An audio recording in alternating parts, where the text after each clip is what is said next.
So, first, I guess, could you just go through and tell us a little bit about your background, what exactly your job is, Sure. what your past jobs were? Yep. To start, we were talking this morning about my title, which is very confusing. And if I just went with Director of Integrated Media, you'd say, what exactly does that involve? It's a fancy way of saying digital director. So my team is in charge of the websites, apps, all the social media for NBC10Boston.com, NECN.com, which is New England Cable News, and TelemundoBoston.com as well. So we have a team of about 11 people, counting myself, that handle all those websites, and we have 2 people who are focused solely on social media. That's grown tremendously. We had, when I first got here 5 years ago, we didn't have anybody who was dedicated just to social media. So again, I've been here about 5 years. When I started out, it was just New England Cable News. We were running one website. We didn't have an app at all. We just had a weather app that was automatically populating. So I look back fondly on how simple those days were when it was just the one we were worried about. Then we brought Telemundo Boston into our building, and they had a website, but it did not have local news on it. So we brought aboard a web producer, started publishing local news as well. We've since added the Connecticut markets, Connecticut and Providence markets to our website. So we now have 2 Telemundo web producers, and they handle all the news for most of southern New England. And then NBC 10 Boston launched a little over a year and a half ago, which is the local NBC affiliate. We have all your NBC shows, The Voice, Sunday Night Football, the shows that you know from NBC, but we run the local news operation, and so that website includes all the news that happens in basically the Boston and southern New Hampshire area. We operate closely connected to the newsroom itself and the on-air functions, but we also kind of operate as an independent news engine. We're posting stories to the website throughout the day as they break, even when we're not live in news. And we're also responsible for posting the packages that do air in the news, the reporter packages, communicating with them and making sure that we get those stories on the website and then shared on social media as well.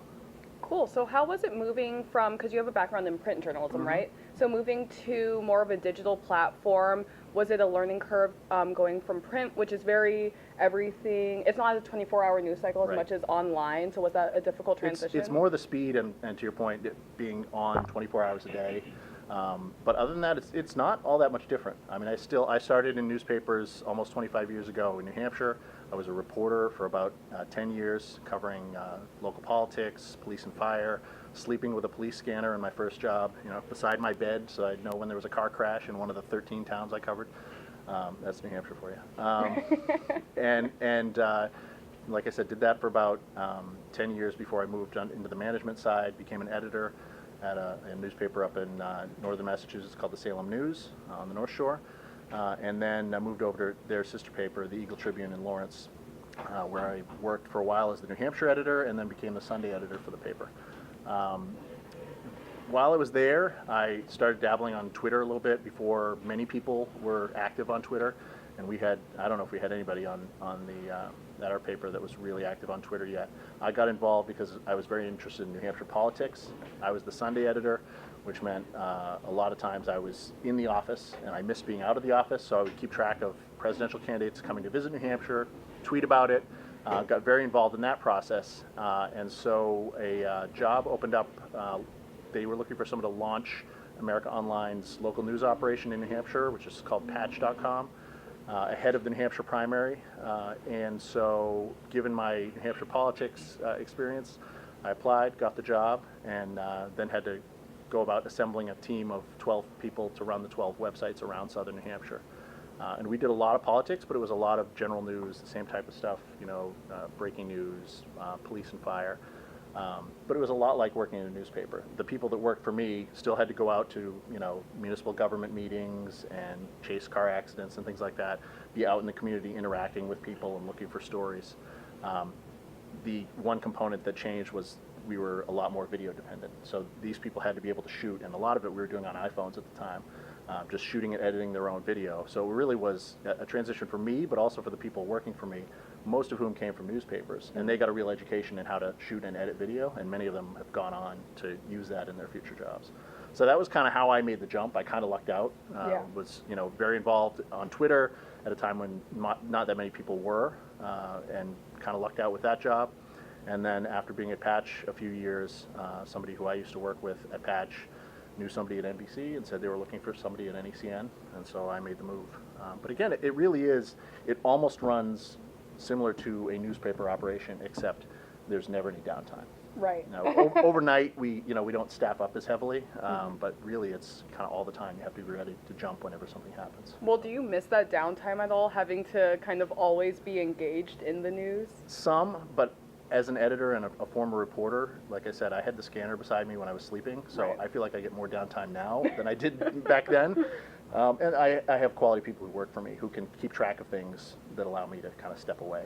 But Okay. it's also, a lot of people in the news business are like this, but I'm kind of an adrenaline junkie, so I like knowing what's going on and when there's a big story being in the middle of it. So Right. I'm okay with that. I don't want to deal with the minutia at 2 in the morning, but if there's a big story, I want to be involved. So. Cool. So, when it comes to video, what approaches do you take to find good stories that will be or lend itself to video? Because a lot of times I feel like those stories might be like the whole "if it bleeds, it leads" kinds of stories, or stories that aren't necessarily like breaking news. So, do you find yourself trying to find stories that are important to tell but aren't necessarily the most visually engaging stories? Absolutely, but we do when we're looking for video or photojournalism stories. We are looking for kind of visual stories that may not be the breaking news stories. Still, the majority of our traffic still comes from breaking news and weather stories. That was the biggest adjustment going to TV, is that suddenly weather is a huge deal. When you're working in newspapers or local news, weather is just kind of like, if there's a snowstorm, you worry about it. You read about the car accidents. But weather is one of the biggest things we're doing every day. It's one of the first things people come to us for. So breaking news and weather are always going to be, what drive most of the traffic. But we're constantly looking for new ways to tell stories and new stories to tell. So I brought aboard, I want to say, a year and a half to 2 years ago, somebody who goes out and shoots video stories just for our websites and apps. Wow. And he has a real eye for kind of those offbeat stories that are not, the stories that you typically see in the newspaper or on the TV news. So I think he did one where had people who dress up in like full medieval armor and battle. Like it's like a workout almost. He went and did a story on them. I believe he was up in Salem yesterday interviewing one of the witches ahead of Halloween, doing kind of like I think the theme was kind of like Ask a Witch Anything, like almost like a Reddit AMA. That's with a funny. witch.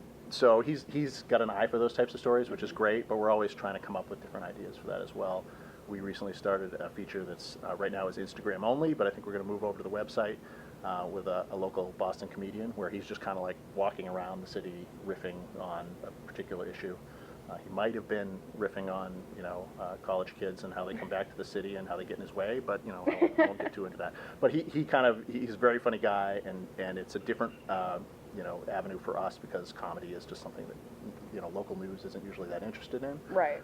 But it's kind of like a commentary on the city as well at the same time. So we're always kind of looking for different stories, but we still have to make sure that we're taking care of weather and breaking news, but on the side kind of looking for interesting stories that we think a lot of the traffic we get is off social media. So if we can find a story that people connect with that isn't breaking news, it could go viral and get us traffic. So we're always kind of looking for ways to find those types of stories.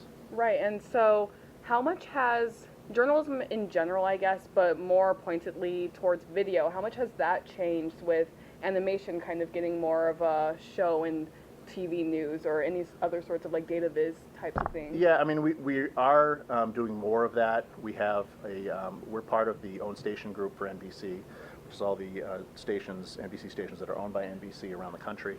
And we have an office centrally in New York that handles national stories, international stories for us, a lot of political stories for us. And they recently set up a team in LA, a video team, and they have somebody who is an animator. And so they do more video with animation in it. We're kind of dabbling in that area, but we don't have a full-time animator, so we don't do as much of it. Also in New York, we do have a data visualization team, and so they will take, if we have like an investigative piece that we're doing locally and we want to show where the most hit and run accidents happen in Boston, we can give them that data and they'll make it into more than just like a Google map, but more of an interactive map that we can use with that story. So we are doing more of that, but I think it's going to continue where we have more people, on our local staff, years from now, we might have an animator and more, right now I mentioned we have one person who's dedicated solely to video. We'll probably continue to grow that area and have somebody who can work with the investigative team on data visualizations, interactive maps, interactive graphics, and things like that. So we're kind of dabbling in that area, but not as far along as I'd like to see us. Right. Well, going off of that a little bit, ratings has been like a huge, I guess, point of just a lot of people want to see more ratings for broadcast news, obviously, in local news and nationally. So what do you think are some things that the industry could do to help create more buzz about the news or create more interest among just regular people? It's difficult. I mean, in this market specifically, we have so many local news stations. There's a lot of competition. But in general, there's more and more competition. More and more people are DVRing programs or watching Netflix or watching, their Amazon Fire. And there's just so many different ways. Or just, my kids are mostly watching YouTube, Right. YouTube more than anything else. So there's so much competition for eyeballs. And we're always, we haven't found kind of the key answer to kind of say, hey, here's how we can attract viewers going forward. But I think part of it is trying to take advantage of the fact that there are a lot more people using two screens at the same time. So if they are watching TV, they're also on their phone looking at something. So we've discussed ways that we can have people interacting with our programming on their phones while they're watching our programming. So we're not there yet, but it's something we're discussing and thinking about going forward. But again, that's just one of the things we're trying to do to get more eyeballs. And I think just looking for different ways to tell stories and different types of stories than TV news has traditionally told. Not just making sure that you're covering the breaking news, but also telling the stories about, interesting people in the community and just, different oddball stories that we can find. So. Yeah, so are there any oddball stories that kind of stick out in your mind and you could tell us about them a little bit? I'm trying to think right now because the Knights fighting was more of like a routine story. We've started up a series on digital called the Boston Bucket List, which is the things you need to try in Boston before you die. The bucket list concept. And one of the ones that we did to start it off was the Gloucester, Massachusetts Greasy Pole competition.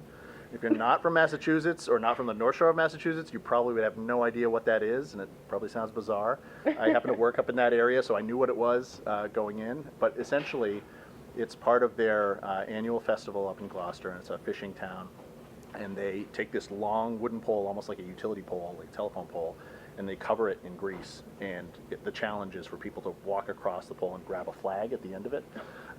And as you can imagine, very few people make it across, and probably more people get injured than make it across because they fall and slip and hit themselves on the pole. Right. And it's over the water, so they're, it's very visual. So we went out and did a video just on that competition and some of the biggest spills. And then we tried to explain what it is for people who had never heard of it as well. So that's just one example of one of the stories. Rob, our video expert, I call him video expert because I don't really have a title for him. It's just like he's the kind of collect all, like he goes out and shoots video, he cuts video in-house for us. He edits packages when we need help, stitching photos in between video.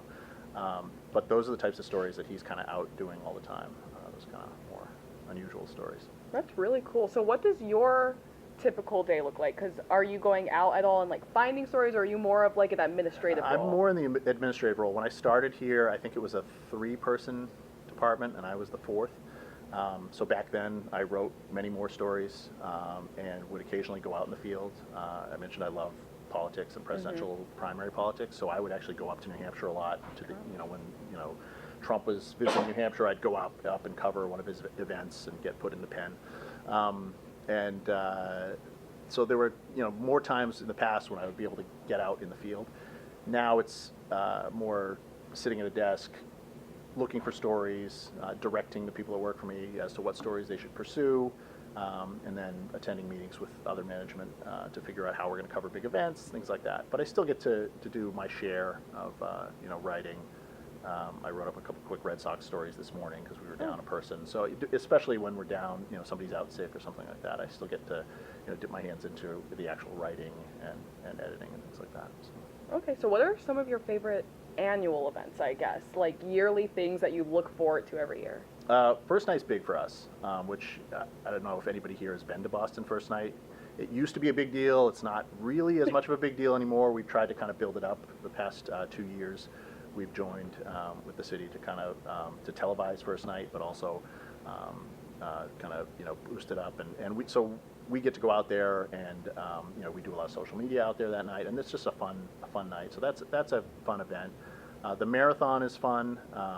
But again, that's a tough one because they're licensing rights for the footage, so a lot of the video we can't use. So we have to go out and shoot our own stuff. So that's big as well. We used to do a lot with the St. Patrick's Day breakfast in town. We still do on NEC, and we'll probably do that going forward as well. That's a big one. But first night's fun, and the football games. We had Sunday Night Football. When the Patriots are on Sunday Night Football, the Sunday Night Football bus comes to Gillette, and we have a big activation, and we all go down there. So that's fun, just being able to be out and about in that type of environment. So cool. And then I guess, does anyone have any questions? Because I have a couple more, but I don't want to go too long before we're over. So does anyone have anything they want to ask? I have a question. So how do you measure the engagement on like the website and social media?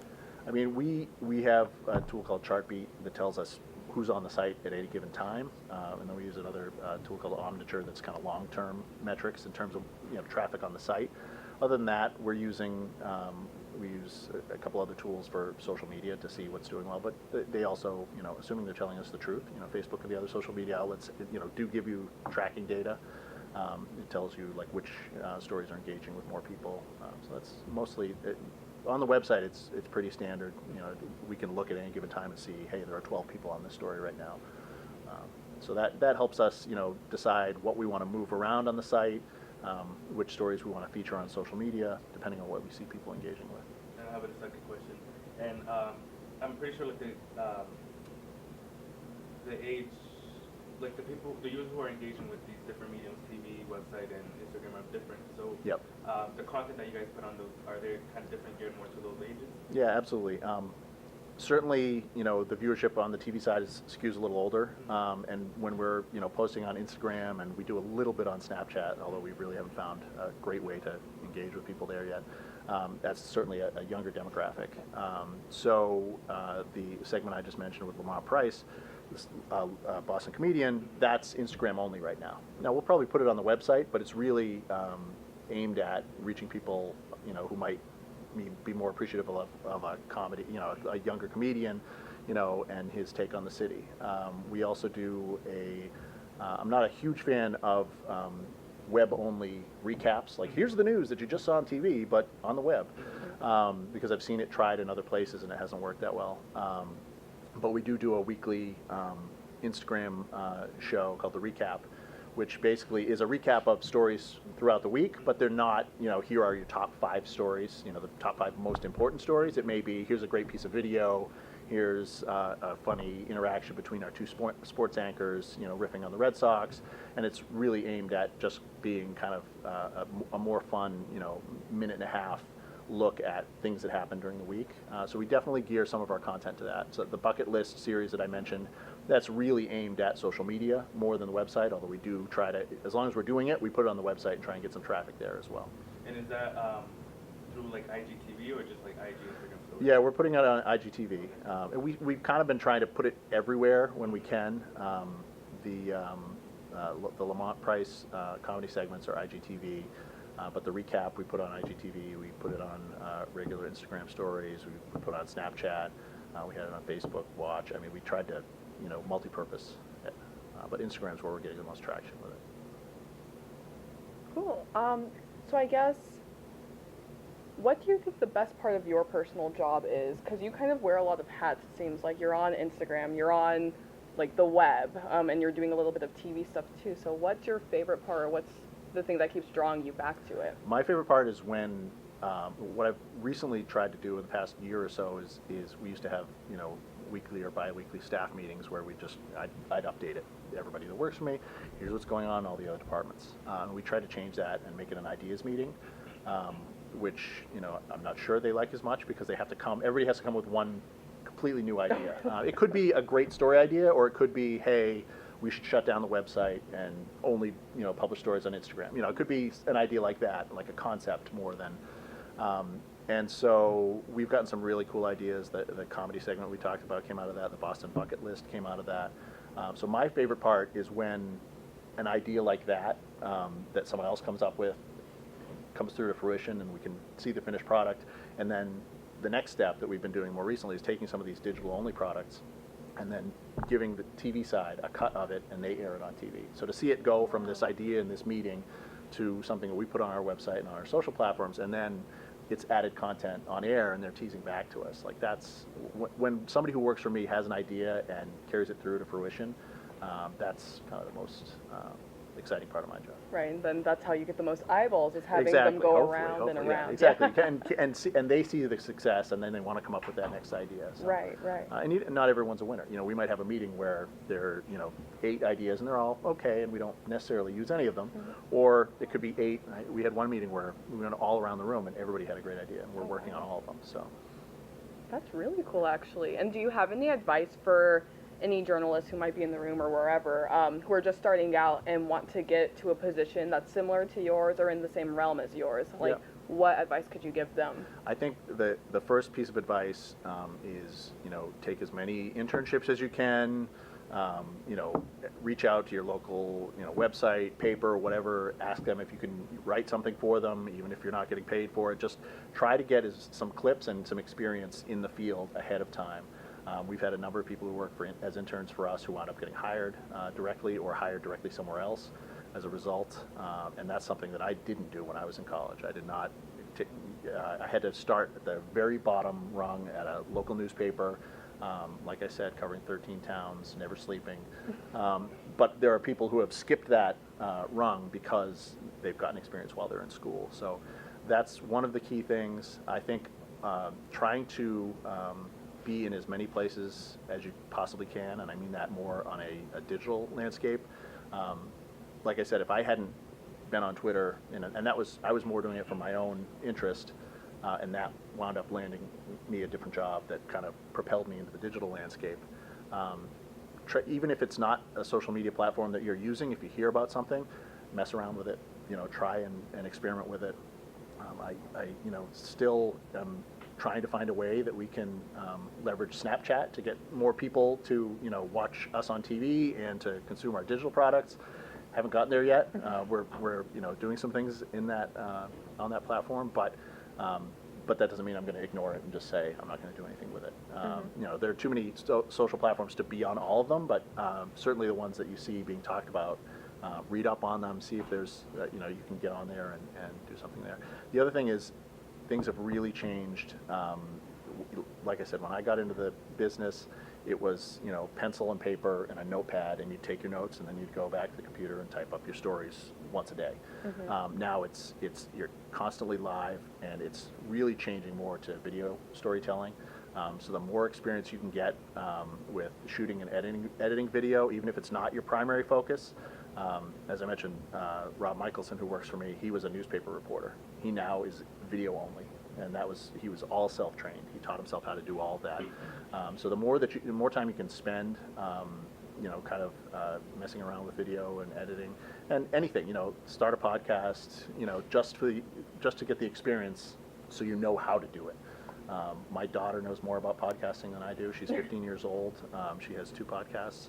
Wow. And we're, as a station, it's something we haven't done a lot with. We're just now starting to get involved with it. So, if I had been doing that on the side, I would already have some experience there. So just try and, it doesn't all have to be a, full-time job, but on the side, try to experiment with as many different mediums as you can.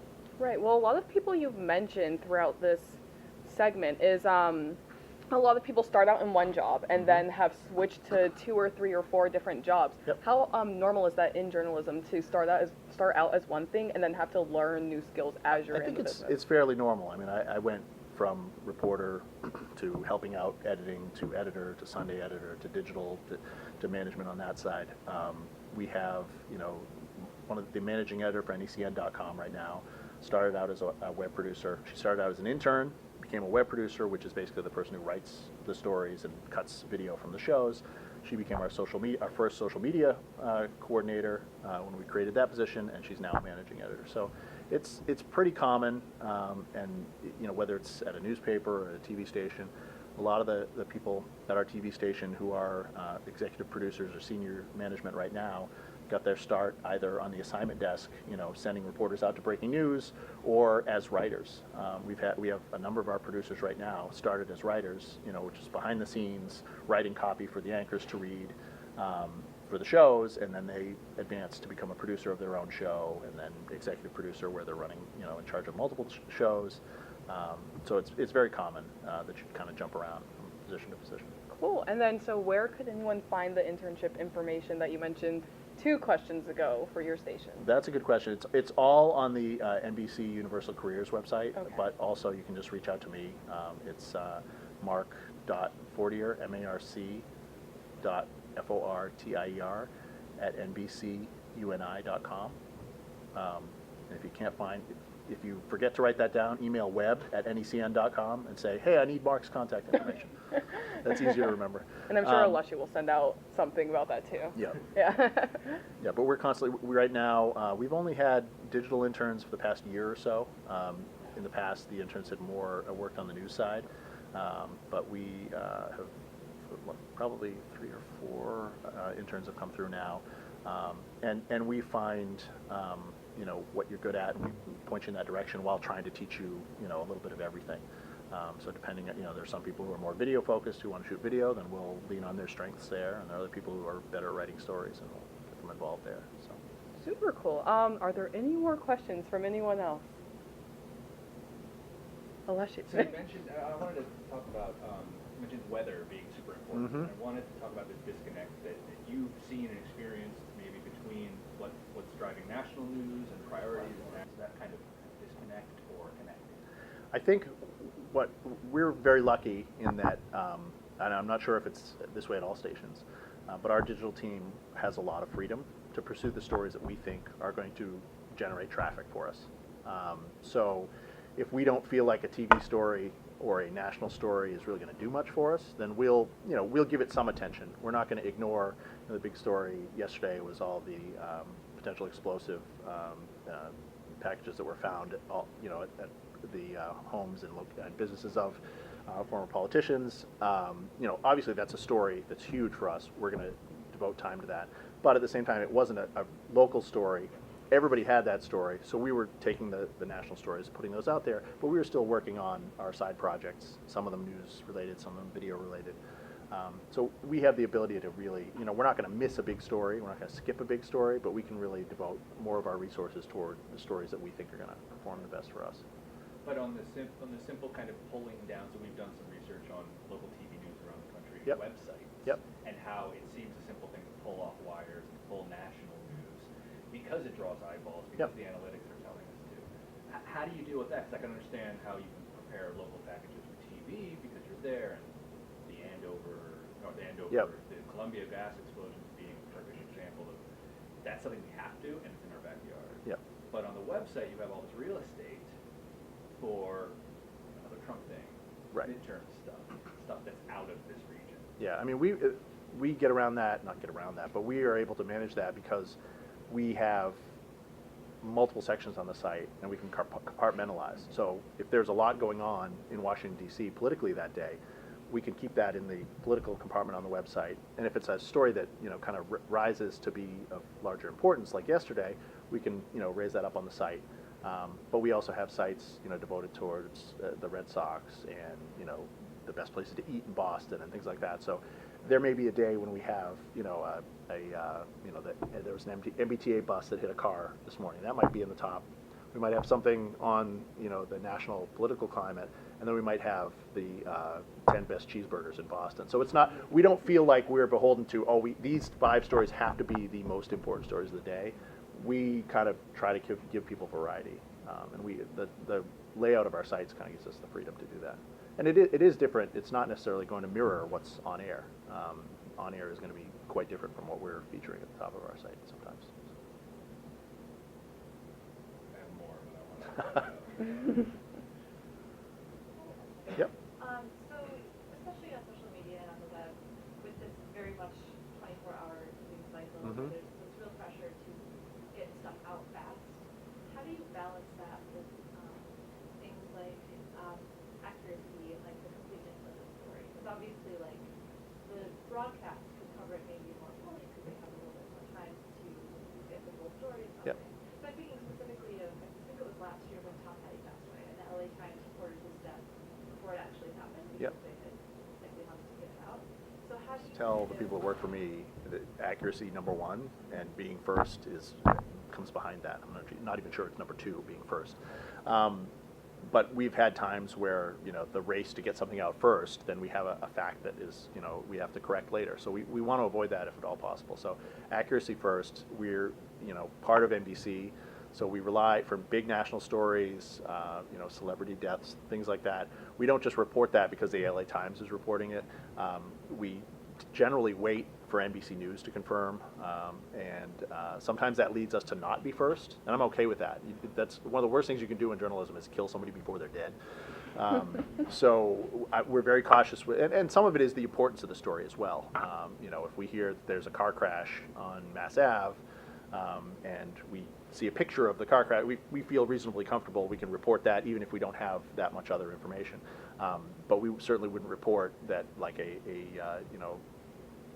notable figure was killed in a crash unless we had it confirmed from multiple sources, or an official source like the police department.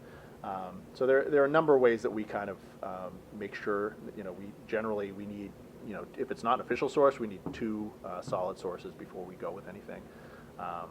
I won't get into the details, but we had a story this morning that we had a source on, and we never got a second source, and it turned out to be nothing. So we didn't report anything at all. So we're pretty cautious. But at the same time, there are a lot of times where on the web, because of the immediacy of it, we'll report a story with one line or two lines, and we get complaints from readers who are like, why did you even put this story up? It doesn't say anything. But we usually try to say, more to come.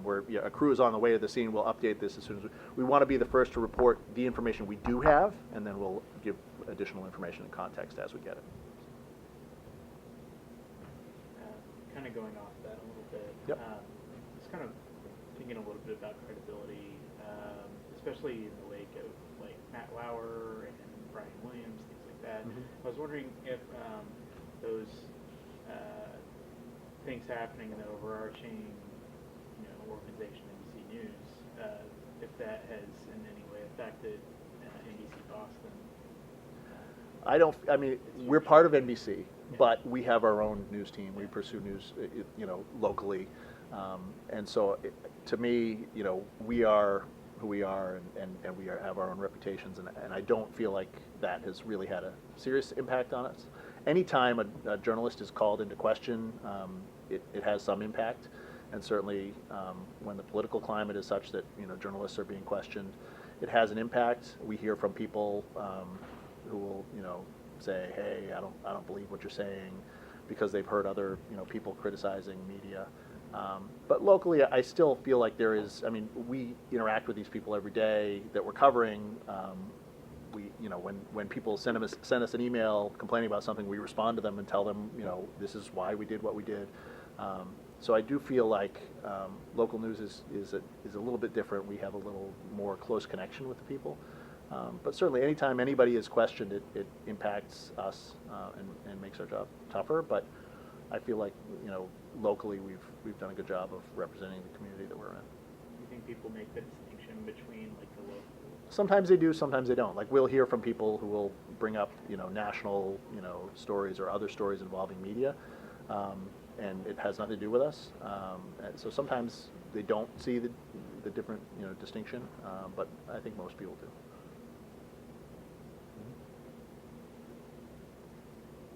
Yes. You spoke about transitioning from different jobs through the job role that you are in, right? So this years of experience would have given you things that are used to in your job. But I'm very curious to know, what are the things that still surprise you, still make you be there? That's a good question. Things that surprise me. I wouldn't say surprise, but keeping up with everything in this environment where there are new apps that pop up every day that for a second it seems like it's going to be something. Meerkat, I don't know if anybody in the room remembers Meerkat because it had like a 5-second lifespan. It was Periscope before Twitter launched Periscope. It was awesome. Journalists loved it. We were all playing around with it. Oh, this is going to be great. This is going to be the future. It was gone. And even then, even Periscope, I don't feel like is really a central part of how we do our job every day, as much as I thought it would be when Meerkat and Periscope first came on board. So what surprises me is how quickly things change. It's really important to be adaptable. Don't get stuck in your old ways. I mean, I could have just stayed at a newspaper and tried to keep doing the same thing. I've always wanted to try different things, and I think that's important. And geez, he's going to get a big head because I keep mentioning it, but Rob, who works for me, again, like he just kept trying new things to the point that it completely, his career is completely 100% different than it was when he started, and just because he was open to trying new things and learning new things. So I would say that how quickly things change is probably the thing that surprises me most. I have a follow-up question.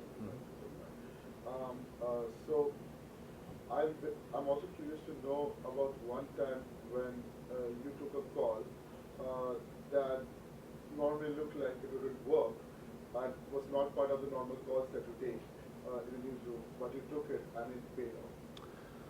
Jeez, I'm trying to think. I mean, we take calls all the time from, I'm just trying to think because we had one that was recent. There are calls all the time from just people asking for things or telling us to take things down from the website. And so, I mean, there was one example recently where someone was looking for a clip of something. We don't post everything there's on TV on the website. Somebody was looking for a clip of something that was like a week before, and it would have been very easy to just be like, no, it's okay. We don't have time. I'm sorry, but we didn't post it. We decided to actually go back, find the clip, post the clip, send it to them. They put it on their website. We have a fan for life. So I mean, there are a lot of calls like that. It's those individual interactions and customer service. You wouldn't think like the digital department at a TV station is like a customer service operation, but customer service is huge for us, and so we try to go above and beyond and take that extra step. And that's just kind of one call that I took. I'm not thinking of like a news story call that I've taken recently that turned into a big, score for us. But that's just one that happened to us recently. Yeah. Yeah. Just treat everybody fairly and don't ever blow anybody off if you can help it, because you don't know how many other people that person is going to be talking to, and you make that one fan and they become a viewer, and then they talk about how great their experience was, and suddenly you've got a dozen more viewers from family and friends of theirs. So. Yep. So I'm currently doing research on collaborative journalism between newsrooms and like different news organizations. Mostly they're a bunch of newspapers, but what you're just talking about, like calls you get into the newsroom. I was a little curious if you could like expand on that a little bit to just like tips you might receive anywhere through social media or. Yeah, I mean, the assignment desk takes most of the direct calls from the public that are news related, but because we're in charge of the social media platforms, we do get quite a few, especially on Facebook. You'd be surprised, we get Facebook direct messages where, hey, here's a picture of a crash I just saw. Here's a picture of a fire. Hey, they just evacuated, 3 buildings at Northeastern, and here's a picture of everybody outside. So we do, Twitter tends to be, people will just put it out there on their own feed, and then we'll find it. But on Facebook, we get a lot of interaction with people, and then we will, move that over to the assignment desk, and they'll start making calls and try to confirm that if we think it's a news story. But we do. Facebook is still, we get a ton of photos and videos from viewers that way. A lot of user-generated content that way, and it's funny because we do campaigns for user-generated content. Like right now, we're doing send us your pictures dressed up in Red Sox gear, and we're getting all babies and pets. No adults dressing in Red Sox gear, which is fine. It's cute. But we ask people on air, hey, email us your photos or video. And we'll get a handful, and then we post it on Facebook saying the same thing, and suddenly it's like 30 people have posted their photos. The easier you can make it, for people, the more likely they are to send content to you. So, but that's a big part of what we do. UGC is a big part of what we do. We're always trying to find ways that we can engage people, and photo galleries, of user-generated content do really well for us. So we're always trying to think of new ways that we can do that. We're doing a jack-o'-lantern competition right now too, where we solicit people's pictures of their carved pumpkins, and then we picked I think 5 that we thought were the best ones and put them in like an interactive voting graphic so people can vote and choose. The more that we can keep people engaged on content that you might see as more light and frivolous, the more likely they are to be engaged with our website when there's a big story or actual hard news. So you can actually see in your metrics how people are engaging on the website. Yep, we can see like where on the website they're engaging, the specific stories, all that. I actually have another question Sure. now. So NBC 10 started not too long ago in Boston. I think it started probably like a year ago. Yeah, it was a little over a year and a half ago. Yeah. So what are you guys trying to do to make yourselves different from the other stations that have been here and kind of are solidified in the Boston market to get more viewers to tune into your station? Yep. Part of it is, we obviously have to be very good, if not the best, at weather breaking news, because that's like the price of admission here in Boston. Like, if you're not good at that, they're not going to watch. We've also added, some familiar faces on air that had worked at other stations in the market. We're well known here. But beyond that, it's finding those enterprise stories, those stories outside of just the breaking news and weather. So those can be fun, light feature stories. They can be big investigative stories. We started up a segment called Responds, NBC 10 Boston Responds, which is a consumer effort to, if you have a consumer concern, hey, I bought this washing machine, it broke in a day, they won't give me my money back, you call NBC Boston Responds, and then we jump in, and suddenly the company is like, oh, no, I'm sorry, we'll replace your washer. So that's a big effort that we're trying to help people get money back and be treated fairly. So we try to find differentiators like that where we can go above and beyond just the general news of the day. And I think that's how we can break through and attract viewers who may otherwise be looking to the other stations. Yeah, super cool. Do you have your... My other question? So it's a big New York story, and we've been talking about Sinclair Broadcasting and Cox and other kind of these large, the movement towards kind of these monopolies in some markets, duopolies in others. What do you see as the future of local TV? And I'm sorry to kind of pull it away from online for a second, but I don't know. What do you think of that? Yeah, I mean, I don't think you're going to find a market like Boston where you've got one or two, owning multiple stations and just owning all of it. I think that there's always going to be a lot of competition here in Boston, and we found this some with NBC 10 Boston's launch. People are more loyal than other areas of the country. They're more likely to stick with what they know and who they know and the face they know. So I think for that reason, you're not going to see suddenly just the landscape completely change in an area like Boston.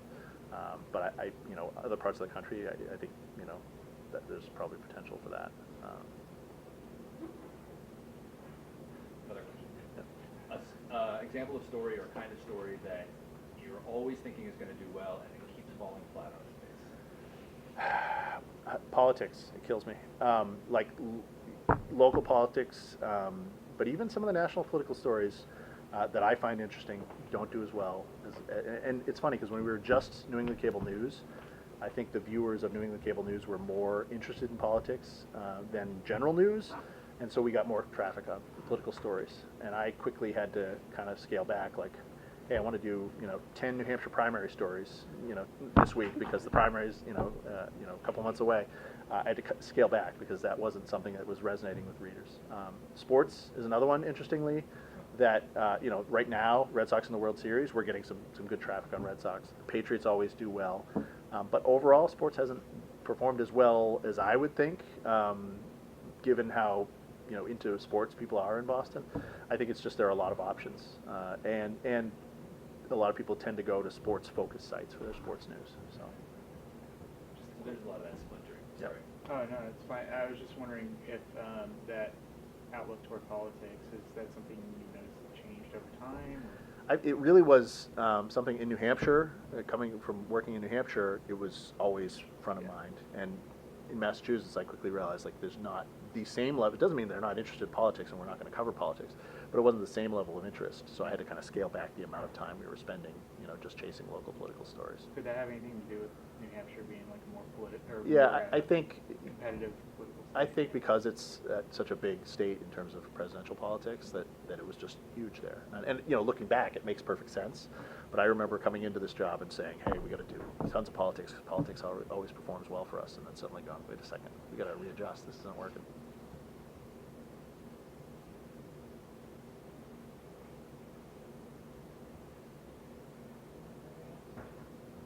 I have a question. So, science journalist. I came from science, and I lament the loss of science sections and science reporters, especially in local newspapers, and wondering how you even think about that coverage, environmental, public health, and whether maybe kind of positioning it differently, not as a kind of pure science story, but as a a story about the health of your kids. Yep. You've found traction that way. Yeah, I mean, we have found that we get some traction on health stories.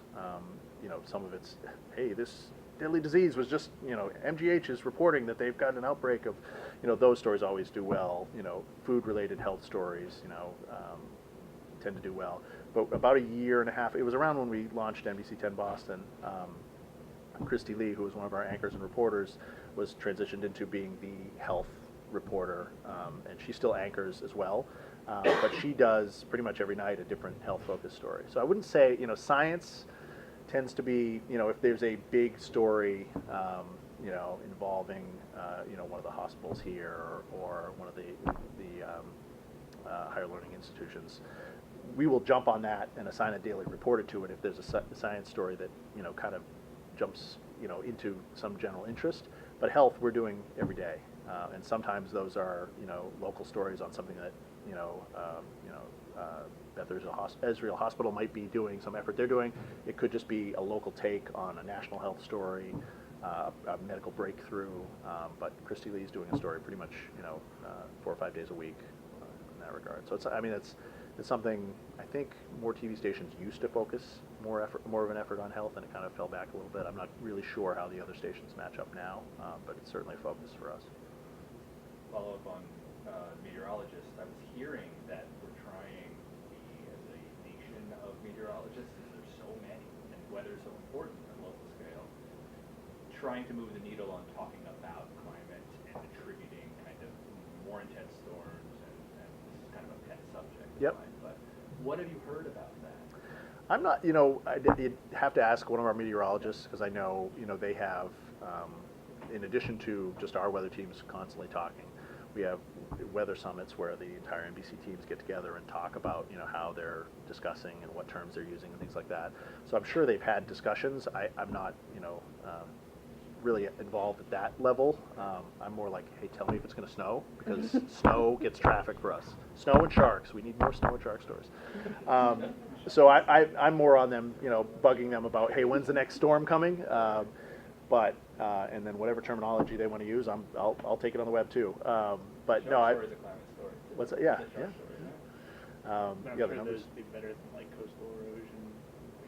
Yeah. Australia is just about the Right. all over South Yeah, Korea. yeah. Well, it seems like our summer was like that too. But I mean, that doesn't mean we certainly do stories, and again, it tends to be more general assignment reporters who will do if there's the beach erosion in Plum Island, the houses are falling into the water basically, then they'll go and do that type of a story. But we also have, I want to say, 2 to 3 times a year we have weather specials. Where the meteorologists all kind of do a different segment, and we have a half-hour special that's just them looking at a different topic. And I believe the last one was focused on climate change, and there's another one coming up in the next few months. It's also focused on climate change. So they're certainly involved in the topic. How far that goes into their daily forecasts, I'm not sure.